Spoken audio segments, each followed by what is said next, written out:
और चलिए शुरुआत करेंगे नवरात्रों की अहम खबरों के साथ।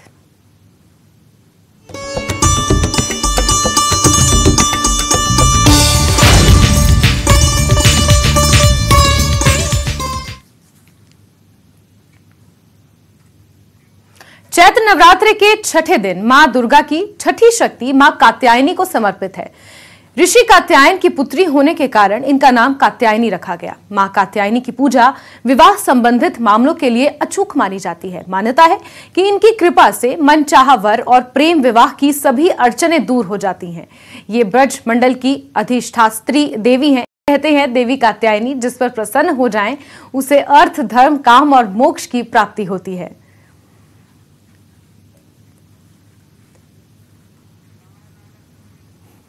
चैत्र नवरात्र के मौके पर हम आपको मां बगलामुखी के दरबार के दर्शन कराते हैं। कांगड़ा में अकेला ये मंदिर ऐसा है जहां शत्रुनाशिनी और वाक सिद्धि जैसे यज्ञ होते हैं। मंदिर में होने वाले शत्रुनाशिनी यज्ञ में लाल मिर्च की आहुति डाली जाती है। हिंदू पौराणिक कथाओं में मां बगलामुखी को 10 महाविद्याओं में 8वां स्थान प्राप्त है। रामायण और महाभारत में भी मां बगलामुखी की पूजा का जिक्र है। मां बगलामुखी को पीताम्बरी भी कहा जाता है। इस कारण मां के वस्त्र, प्रसाद, मौली और आसन से लेकर हर कुछ पीला होता है। मां बगलामुखी की महिमा ही है कि आज के दौर में बड़े राजनेता और अभिनेता मां के दर्शन को पहुंचते हैं। इसमें पूर्व प्रधानमंत्री इंदिरा गांधी, पूर्व राष्ट्रपति प्रणब मुखर्जी तक भी शामिल हैं।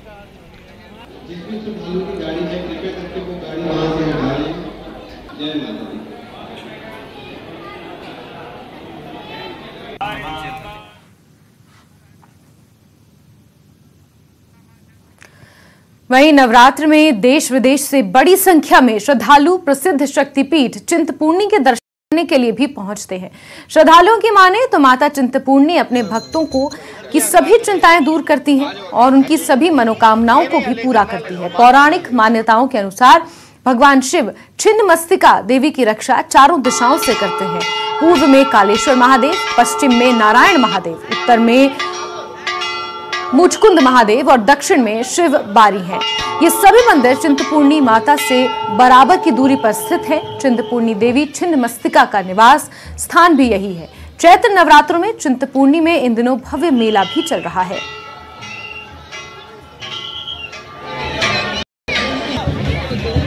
चिंतपूर्णी माता रानी दे मत्था टेकण इत्थे श्रद्धा नाल माता रानी दे मत्था टेकण आईदा ते मना माता रानी सारिਆਂ ਦੀ मनोकामना पूरी करती है। इस करके सारिਆਂ ਨੂੰ ਇੱਥੇ आना चाहिए ਤੇ अपनी मनोकामना रख के माता तो पूरी करानी चाहिए ने। हमारा माता रानी सबकी मनोकामनाएं पूरी करती है और हम आशा करते हैं माता रानी ऐसी पूरी करती रहे सबकी मनोकामनाएं। जय माता दी। पूरे परिवार के साथ आए हम लोग माता जी चिंतपूर्णी माता के दर्शन करने और हम 30 साल से करीब आ रहे हैं। और चलिए सीधे रुक करेंगे चंबा से। हमारे सहयोगी हेम ठाकुर ज्यादा जानकारी के साथ सीधे हमसे जुड़ चुके हैं। हेम, यूं तो पूर्ण हिमाचल को ही देवभूमि कहा जाता है, लेकिन चंबा में चैत्र नवरात्रि के दौरान कैसा नजारा देखने को मिल रहा है? माता के मंदिरों में कैसी भीड़ इस वक्त लगी हुई है? आज चैत्र नवरात्रि का छठा दिन है। हेम जी बिल्कुल जास्मिन, आज नवरात्रि का छठा दिन है और जितने भी यहाँ पे देवियों के मंदिर हैं वहाँ पर सुबह से ही लोग पूजा अर्चना करना शुरू किए हैं। आपको बता दें कि पूरे नवरात्रे में जो जितने भी मंदिर थे वहाँ पे काफ़ी भीड़ लगी रही, क्योंकि जो चंबा है इसे देवभूमि कहा जाता है और यहाँ के जो बहुत से जो पहाड़ी क्षेत्र हैं वहाँ माताओं की मंदिर है, वो शक्तिपीठ भी है, भलई माता है, जहाँ पर हजारों की संख्या में लोग जो हैं दर्शन करने के लिए आते हैं और खासकर नवरात्रों में वहाँ काफ़ी भीड़ रहती है। यहाँ आपको दिखाते हैं कि माता शीतला का मंदिर है और सुबह से लोग जो हैं यहाँ पर मंदिर में दर्शन करने के लिए पहुँच रहे हैं। आपको माता के दर्शन भी करवाते हैं। ये शीतला माता मंदिर है और इसे जो मंदिर है इसे देवी को जो बीमारियों की देवी भी कहा जाता है कि जो भी लोग बीमार होते हैं उनकी बीमारियां यहाँ पे दूर होती हैं। यहाँ के जो पुजारी हैं या उनसे भी जानने की कोशिश करते हैं, आपको बात करवाते हैं। जी नमस्कार जी, शीतला माता के बारे में बताइए। शीतला माता कितना रश है यहाँ पे? शीतला माता का ये मंदिर बड़ा पुराना है, कम से कम 250-300 साल पुराना मंदिर है। और यहाँ पर लोगों की बड़ी श्रद्धा है, लोग दूर दूर से आते हैं, गांव से आते हैं, ये राशन ले आते हैं, आटा कनक वगैरह सारा ये चढ़ाते हैं। और जिनको दाने वगैरह होते हैं उनके लिए यहाँ मन्नत मांगी जाती है। और सब लोगों की मन्नत। शीतला माता को बीमारियों की देवी भी कहा जाता है, क्यों कहा जाता है? क्योंकि ये जब ऐसे यहाँ पर ये रोग आया था, एक चेचक रोग ना, तो शिव जी ने इनकी उत्पत्ति की थी। और वहाँ पे कड़े धाम एक राजस्थान में वो है मंदिर इनका, वहाँ उनकी उत्पत्ति हुई है। सिर्फ राक्षस था चेचक का जो ये रोग था ना, तो इन्होंने इसके लिए मतलब अवतार लिया था और उसको वज्र के प्रहार से उसको खत्म किया था। इसलिए ही जब किसी को हम जैसे अपनी भाषा में बोलते हैं माता निकलती है, माता नहीं, वो चेचक की बीमारी होती है और वो एक राक्षस के रूप में आई थी ये ना। तो उसके बाद शीतला माता ने इसको अपने जो ये एक हाथ में देखेंगे शस्त्र में इन्होंने झाड़ू ले रखा है एक हाथ में ना, और दूसरे हाथ में घड़ा है। तो माता झाड़ू से हमारी रोग व्याधि झाड़ती है और अपने घड़े में डालती है, इसलिए लोग इधर आकर अपनी दाने वगैरह की मन्नत मांगते हैं। जासमीन, आपने देखा कि किस तरह से लोगों में मान्यता है यहाँ पे जो शीतला माता है उस बीमारी की देवी भी कहा जाता है। और चैत्र नवरात्रि के दौरान यहाँ पे काफी लोग जो है अपनी मन्नत मांगते हैं। बिल्कुल हेम, क्योंकि चैत्र नवरात्रि का छठा दिन है और नवरात्रों में अष्टमी और नवमी का भी अपना एक महत्व रहता है। इस दिन ऐसा माना जाता है कि भारी अनुष्ठान होते हैं, बहुत ज्यादा यज्ञ होते हैं, तैयारियां पहले से ही उनकी की जाती हैं। तो क्या शीतला माता मंदिर में भी इस तरह की तैयारियां नजर आ रही हैं? जी बिल्कुल, देखिए यहाँ पर शीतला माता मंदिर में खासकर यहाँ पर जो है पूरी तैयारियां और जो अंतिम नवरात्रा होगा यहाँ पे भंडारे का भी आयोजन होगा, जहाँ पे सैकड़ों लोग जो है भंडारे का प्रसाद ग्रहण करने के लिए पहुंचते हैं। यहाँ पर सुबह से शाम तक लोग आते जाते रहते हैं, लेकिन खासकर जो भलई माता चंबा की भलई शक्ति पीठ है वहाँ के भी आपको कल दर्शन करवाएंगे। और वहाँ पर अक्सर लाखों की संख्या में लोग वहाँ पहुँचते हैं और पुलिस की वहाँ पे खास व्यवस्था रहती है। कल आपको भलई माता के दर्शन, फिलहाल आज यहाँ पे जो है शीतला माता के हमने न्यूज़ 18 के दर्शन कराए। और शीतला माता एक बीमारियों की देवी भी माना जाता है, बहुत से लोग यहाँ पे पहुँचते हैं। और आज जो है यहाँ पर बिल्कुल चल रहे हैं, हर एक का माता के स्वरूप की पूजा हो रही है। और क्योंकि हिमाचल और चंबा देवभूमि के नाम से प्रसिद्ध है और यहाँ पर कई शक्तिपीठ भी मौजूद हैं। हेम, बेहद खूबसूरत दर्शन करवाने के लिए और तमाम जानकारियों के लिए आपका बहुत बहुत शुक्रिया।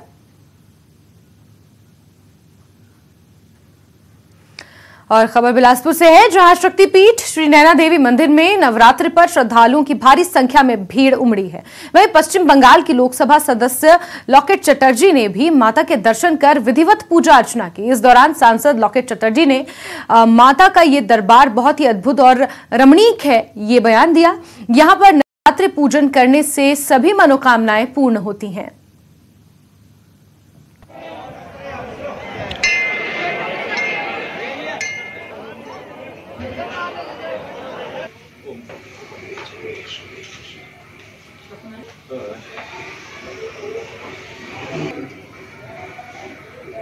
जय माता दी, जय माता दी।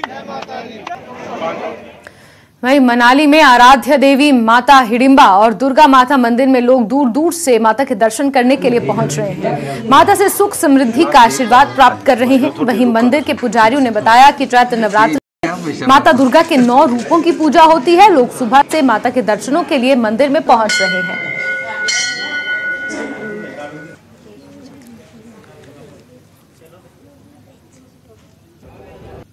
22 तारीख से हमने मतलब अनुष्ठान जो चलता है हमारा ये मंदिर में 9 दिन तक। 9वीं को हवन होता है, 10वीं को फिर भंडारा यज्ञ होता है, विशाल भंडारा होता है बहुत बड़ा। 9 दिन जो है ब्राह्मणों द्वारा जो 9 ब्राह्मण बैठते हैं अनुष्ठान में, तो 9 दिन जो पाठ चलता है ब्राह्मणों द्वारा। 9वीं वाले दिन जो है पूर्णाहुति होती है, उसके बाद 10वीं को भंडारा किया जाता है। 9 अवतार माता ने इन चैत्र नवरात्रों में अलग अलग रूप से लिए हैं और वो सृष्टि के कल्याण के लिए अलग अलग रूपों में माता जो है अवतरती हुई है। और उन्हीं के पीछे ये नवरात्रे जो है मनाए जाते हैं ताकि संसार का भला हो। ये पूजा आदिकाल से चली है जी, इसको 50 वर्ष हो गए। ये चली हुई है और हम लोग इसको करते हैं। ये शतचंडी माँ यज्ञ है, इसको हर साल किया जाता है यहाँ। ये 9 पंडितों के द्वारा संपूर्ण होता है और इसके इसमें चलिए आगे बढ़ेंगे और रुख करेंगे कुछ और अहम खबरों का। कांगड़ा से बड़ी खबर, जहां H3N2 का पहला मामला दर्ज किया गया। 22 माह की बच्ची को H3N2 इन्फ्लुएंजा हुआ है। हिमाचल में स्वास्थ्य विभाग इसको लेकर अलर्ट नजर आ रहा है। बच्ची को टांडा रेफर किया गया है। बच्ची परागपुर की बताई जा रही है। 2.5 महीने की ये बच्ची है जिसमें ये इन्फ्लुएंजा के लक्षण पाए गए। टांडा में जांच के लिए उसे भर्ती किया गया है। सीएमओ डॉक्टर सुशील शर्मा ने इस मामले की पुष्टि की है। सभी अस्पतालों, पीएचसी और सीएचसी को अलर्ट कर दिया गया है। हिमाचल प्रदेश का H3N2 का ये पहला मामला 2.5 महीने की बच्ची में सामने आया है, जिसे इलाज के लिए टांडा मेडिकल कॉलेज कांगड़ा में रेफर किया गया है। सीएमओ सुशील शर्मा ने इस बात की जानकारी दी है। ये बच्ची परागपुर की है। H3N2 के जो लक्षण हैं इस 2.5 महीने की बच्ची में पाए गए हैं। विचित्र हमारे सहयोगी ज्यादा जानकारियों के साथ फोनलाइन पर मौजूद है। विचित्र, फिलहाल बच्ची की सेहत कैसी है, उसको लेकर कोई अपडेट और ज्यादा जानकारियां इस पूरे मामले पर? विचित्र।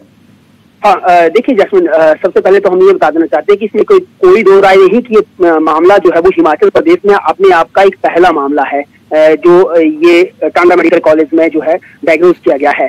लेकिन देखिए, स्वास्थ्य महकमे की सीधी गाइडलाइंस हैं कि इसमें पैनिक होने की कोई जरूरत नहीं है, क्योंकि इसको लेकर जो है हेल्थ जो पहले से ही अलर्ट पर था, क्योंकि इसके आने के जो आसार थे वो पहले से ही भांप लिए गए थे। इसको मद्देनजर रखते हुए जो है पहले ही चाहे वो कम्युनिटी हेल्थ सेंटर हो, चाहे वो प्राइमरी हेल्थ सेंटर हो, या फिर जनरल हॉस्पिटल हो, या जितने भी मेडिकल कॉलेजेस हो, उनमें सबको जो है वो पहले ही स्टैंड बाई मोड पे रख दिया गया था कि अगर इस तरह का कोई भी मामला जो है वो सामने आता है, या फिर आजकल मौसमी जो बीमारियां होती हैं, अगर वो लोग भी यहाँ पहुंच रहे हैं, यानी हॉस्पिटल में पहुंच रहे हैं, तो उनको उनके सैंपल लिए जाए और उनकी जांच की जाए।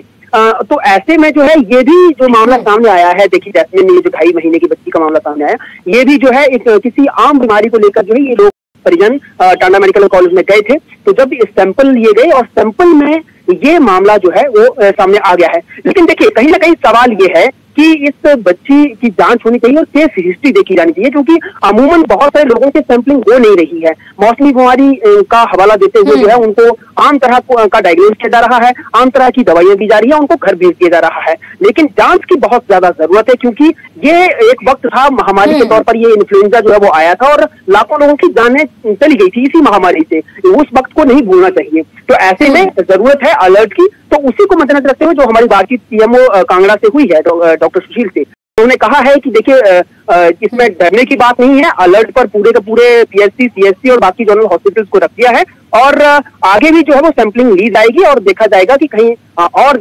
मामले इस तरह के तो नहीं है। जैस्मिन, विचित्र, एक तरफ तो सवाल यह है कि टेस्टिंग सुचारू रूप से नहीं हो रही है जितनी होनी चाहिए। दूसरी तरफ यह भी कहा जा रहा है सीएमओ द्वारा कि स्वास्थ्य महकमा पूरा अलर्ट पर है, पैनिक होने की जरूरत नहीं है। ये दोनों बातें अपने आप में विवादास्पद है। किस तरीके से लोगों को सचेत किया जा रहा है, लोगों को जागरूक करने के लिए क्या कदम उठाए जा रहे हैं? देखिए, जागरूक करने की जब भी इस तरह की आने के संकेत होते हैं, या फिर जब भी कोई भी मौसमी बीमारी के आने का दौर होता है, तो मीडिया इनसे पहले अलर्ट हो जाता है, तमाम डिपार्टमेंट से पहले अलर्ट हो जाता है, बकायदा पूछा जाता है कि आप लोग कैसे इन सब चीजों को लेकर अलर्ट है। हाँ, देखिए, बातों में तो महकमे सभी ये कह देते हैं कि वो अलर्ट है, चाहे वो हम लोग बात बरसात की करें, चाहे इस तरह की बीमारियों की करें, तो सभी कह देते हैं कि हम लोग तो अलर्ट है जी। लेकिन जब हकीकत जब देखी जाती है तो उस वक्त स्थिति जो है, जमीनी हकीकत काफी कोसों दूर होती है मामलों से, जिस तरह से मामला जो वो सामने आते हैं। जिस तरह से 2.5 महीने की बच्ची का डायग्नोस तो तब किया गया जब बच्ची किसी और अन्य बीमारी से पीड़ित होकर जो है यहाँ पहुंची थी, उसका सैंपल लिया गया तो ये मामला सामने आ गया। इसी तरह से जो है सैंपलिंग के लिए जो है वो ज्यादा से ज्यादा सैंपलिंग होनी चाहिए, जिस दिशा में ध्यान नहीं दिया जा रहा है और ना तो उनकी उस तरह की सैंपलिंग हो पा रही है। तो ये बड़ा सवाल, वाकई में आपने सही कहा कि ये बहुत बड़ा सवाल है। तो इस और ध्यान देने की सख्त जरूरत है, कहने से कुछ नहीं होगा। बिल्कुल विचित्र। तो अस्पताल प्रशासन की तरफ से भी और स्थानीय प्रशासन की तरफ से भी ये सवाल करना जरूरी है कि क्या कदम उठाए जा रहे हैं। आप जरूर ये सवाल कीजिएगा। फिलहाल के लिए तमाम जानकारियों के लिए विचित्र आपका बहुत बहुत शुक्रिया। और नमस्ते हिमाचल में खबरें अभी बाकी हैं, लेकिन वक्त एक छोटे से ब्रेक का।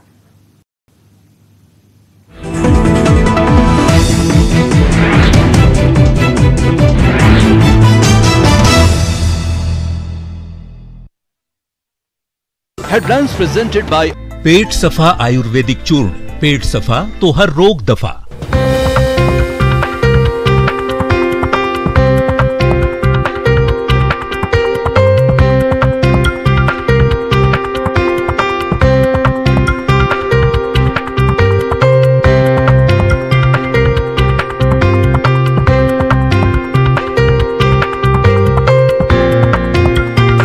प्रेजेंटेड बाय पेट सफा आयुर्वेदिक चूर्ण, पेट सफा तो हर रोग दफा। States 1200 plus reporters, 67 plus crore viewers, India's largest news network, News 18 Network.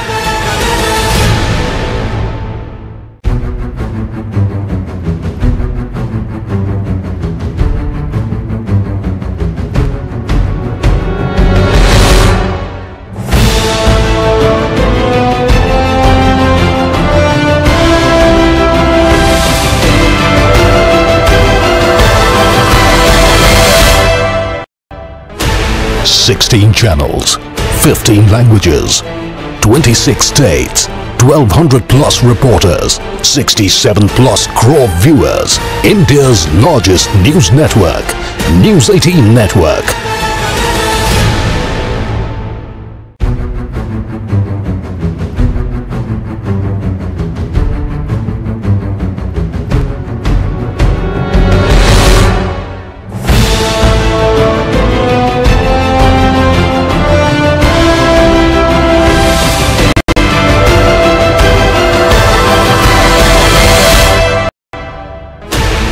Sixteen channels, 15 languages, 26 states, 1200 plus reporters, 67 plus crore viewers, India's largest news network, News 18 Network.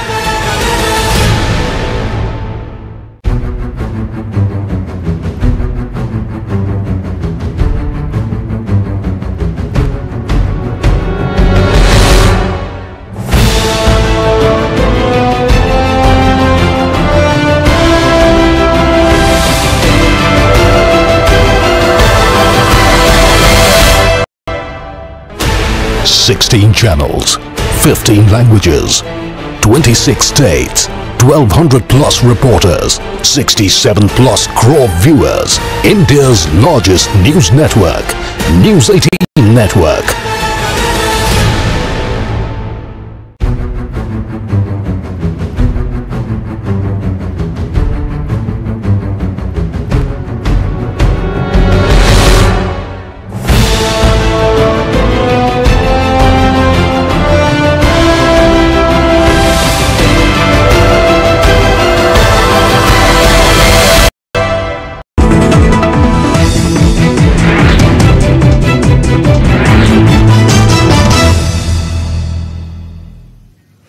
और खबरों के सिलसिले को आगे बढ़ाते हैं। हिमाचल विधानसभा में बजट सत्र का 10वां दिन है। दोपहर 2 बजे से प्रश्नकाल के साथ इस कार्यवाही की शुरुआत होगी। बजट अनुमानों की अनुदान मांगों का प्रस्तुतिकरण इसमें होना है। कटौती प्रस्ताव पर भी चर्चा होने के बाद ये होगा और कार्यवाही के दौरान विपक्ष के हंगामे के भी पूरे आसार नजर आ रहे हैं। तो आपको बता दें कि बजट सत्र की कार्यवाही का 10वां दिन है। दोपहर 2 बजे के बाद प्रश्नकाल के साथ इस कार्यवाही की शुरुआत होनी है। बजट अनुमानों की अनुदान मांगों का प्रस्तुतिकरण होगा और कटौती प्रस्ताव पर चर्चा के बाद मतदान किया जाएगा और फिर 29 मार्च को यह बजट पास होना है। ऐसा माना जा रहा है कि आज की कार्यवाही में भी विपक्ष हंगामा कर सकता है। सत्ता पक्ष को घेरने की रणनीति जो विपक्ष ने बनाई है, उसी रणनीति के तहत एक बार फिर हंगामा देखने को मिल सकता है। आज की कार्यवाही अहम है। 2 दिनों बाद बजट पारित होना है और उससे पहले बजट पर अनुमानों की अनुदान मांगों पर चर्चा होनी है, उसका प्रस्तुतिकरण होगा, फिर कटौती प्रस्ताव पर चर्चा होगी और फिर उसके बाद मतदान होगा और 29 मार्च का दिन तय किया गया है जब बजट को पास कराना है। लेकिन इस बीच सबसे अहम कि विपक्ष का हंगामा एक बार फिर से इस कार्रवाई के दौरान देखने को मिल सकता है। प्रश्नकाल से ही हंगामे की शुरुआत हो जाती है और आज 2 बजे के बाद ये कार्यवाही शुरू होगी 10वें दिन की, जिसमें पूरी तरीके से हंगामा बरपने के आसार हैं।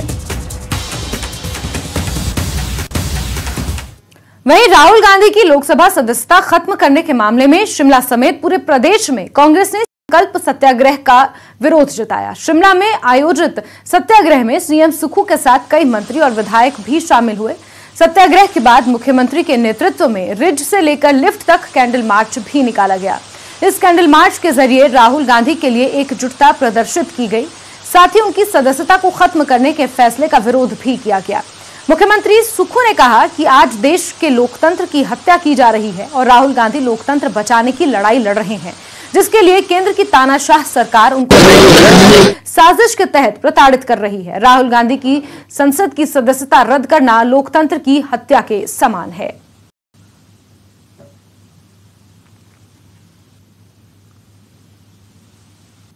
हम लोग आज इस प्रतिमा के नीचे बैठे हैं कि जिस प्रकार के राजनीतिक षड्यंत्र से राहुल गांधी जी के दोषी करार देकर और 24 घंटे में उनकी संसद सदस्यता रद्द कर दी, वो लोकतंत्र की हत्या है। राहुल गांधी जी लोकतंत्र की आवाज है, मुख्य विपक्षी पार्टी का प्रतिनिधित्व करते हैं। सबसे बड़ी पार्टी, विपक्षी सबसे बड़ी पार्टी, बेशक सत्ता पक्ष है लेकिन सबसे बड़ी पार्टी आज कांग्रेस पार्टी है। उसके नेता को बिना किसी कारण के मौका भी नहीं दिया गया और उनकी संसद सदस्यता रद्द कर दी गई। सदन में तो आप उनकी आवाज को दबा सकते हैं, लेकिन हिंदुस्तान की जनता की अदालत में उनकी आवाज को दबाया नहीं जा सकता। आज हर कोने में राहुल गांधी जी के सिपाही खड़े हैं और इस दृष्टि से कि ये गलत चीज हुई है, कांग्रेस पार्टी इसका पूरा विरोध करती है। राहुल गांधी जी ने जब से कन्याकुमारी से कश्मीर की यात्रा की, हम लोग भी उसमें शामिल हुए। जिस प्रकार का हजूम उड़ा, उससे भारतीय जनता पार्टी ने एक हथकंडा अपनाया। इस हथकंडे के तहत कि किसी तरह राहुल गांधी जी को रोका जाए, पर राहुल गांधी जी कोई संसद के लिए नहीं, संसद के लिए, एमपी के लिए नहीं राजनीति करते हैं। वो देश के प्रधानमंत्री के लिए राजनीति नहीं करते हैं। अगर उन्होंने देश का प्रधानमंत्री बनना होता तो 2009 में डॉक्टर मनमोहन सिंह जी ने उन्हें ऑफर दिया था। उनके घर में प्रधानमंत्री पैदा हुए हैं जिन्होंने देश की एकता और अखंडता के लिए अपने प्राणों का बलिदान दिया है। श्रीमती इंदिरा गांधी उनके दादी थी, राजीव गांधी उनके पिता थे और उनकी माता ने, सोनिया गांधी जी ने त्याग पत्र दिया है। इस दृष्टि से सोचने की बात है कि आज मुख्य विपक्षी पार्टी के सबसे बड़े नेता का गला दबाया गया है। आने वाले समय में जो रीजनल पार्टियां हैं उनको भी संवाद के द्वारा एक छत के नीचे आना पड़ेगा ताकि इस लोकतंत्र को बचाया जा सके। किस प्रकार से उनको राजनीतिक षड्यंत्र के तहत उन पर दोष ठहराया गया और 24 घंटे के बाद उनकी संसद सदस्यता रद्द कर दी गई। कई बार सत्ता पक्ष पार्टी ये समझती है कि संसद रहने के बाद राहुल गांधी जी की लोकप्रियता में कमी आ जाएगी।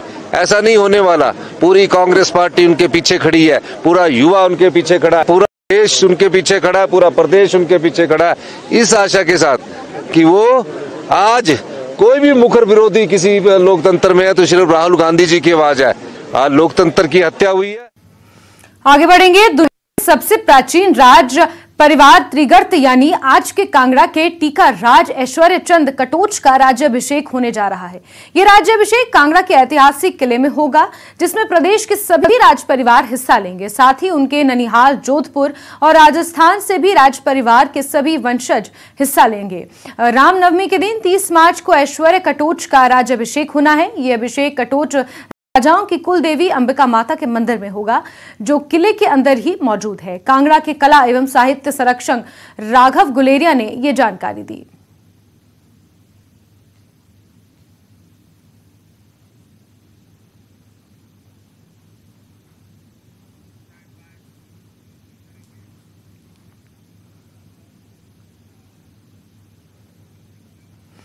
और इसी के साथ नमस्ते हिमाचल में अभी के लिए बस इतना ही, लेकिन हिमाचल प्रदेश की तमाम खबरों को जानने के लिए आप जुड़े रहिए न्यूज़ 18 JKLH के साथ। नमस्कार।